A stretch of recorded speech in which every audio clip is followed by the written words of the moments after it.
வணக்கம். என் உயிரிலும் மேலான அன்பு மாணவ சகோதரர்களுக்கு இந்தியாவில் நீட் எக்ஸாம் இப்போ ரீசெண்டாக நடந்து முடிஞ்சிச்சு. அதில் பார்த்தீங்கன்னா பல குளறுபடிகள் நடந்திருக்கு. அதாவது கேள்வித்தாள் வெளியாயிருக்கு அப்படின்ற மாதிரி நிறைய விஷயங்கள் இருந்துச்சு.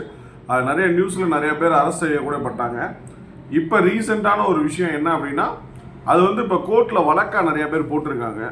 அதில் மறுதேர்வு நடத்துவதற்கு வாய்ப்பு இருக்குது அப்படின்னு நீதிபதி சொல்லியிருக்கிறது ஒரு அதிர்ச்சி அளிக்கிறது. என்ன காரணம் அப்படின்னா, நீட் தேர்வு திரும்பி நடத்துறதுக்கு வாய்ப்பு இருக்கான். என்ன காரணத்துக்காக அப்படின்னா, இந்த கேள்வித்தாள் அது வெளியானப்ப யாரெல்லாம் அதில் பார்த்து பாஸ் ஆனாங்களோ அவங்களெல்லாம் கண்டுபிடிச்சிட்டா மறுதேர்வு கிடையாதாம். அவர்களை கண்டுபிடிக்கவில்லை என்றால் நிச்சயமாக மறுதேர்வு நடக்கும் அப்படின்ட்டு நீதிபதி அவர்கள் சொல்லியிருக்கிறது ஒரு மிகப்பெரிய அதிர்ச்சி ஏற்படுத்துது. ஏன்னா 1 லட்சம் 2 லட்சம் இல்லை, பல லட்சம் மாணவர்கள் இந்த நீட் எக்ஸாம் எழுதியிருக்காங்க.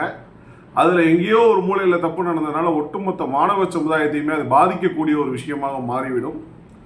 இப்பேற்பட்ட முடிவினை எடுக்கும்போது மாணவர் தரப்பின் அனைத்து மாணவர்களுடைய கலந்துரையாடல் பண்ணி மாணவர்களுடைய மனநிலையை அரசாங்கமும் நீதிமன்றமும் புரிந்து கொண்டு முடிவை எடுக்க வேண்டும்.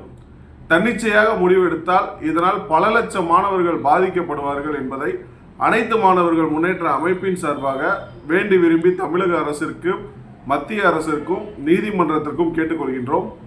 மாணவ சமுதாயம் என்றும் எதிலும் எதுக்காகவும் பாதிக்கப்படக்கூடாது என்பதை அனைத்து மாணவர்கள் முன்னேற்ற அமைப்பு மிக உறுதியுடன் இருக்கிறது. மறுதேர்வு நீட் எக்ஸாமில் திரும்பி நடக்குமா அப்படின்னா, நடத்துவதற்குரிய சூழ்நிலை வந்தால் அரசாங்கம் மாணவர்களுடைய கருத்தினை கேட்ட பின்புதான் நடத்த வேண்டும் என்பதை அரசு உறுதிப்படுத்த வேண்டும். இதை அனைத்து மாணவர் முன்னேற்ற அமைப்பு தமிழக மத்திய மற்றும் நீதிமன்றத்திற்கு ஒரு கோரிக்கையாக நாங்கள் வைக்கின்றோம். செயல்படுத்துவீர்கள் என்று நம்புகின்றோம்.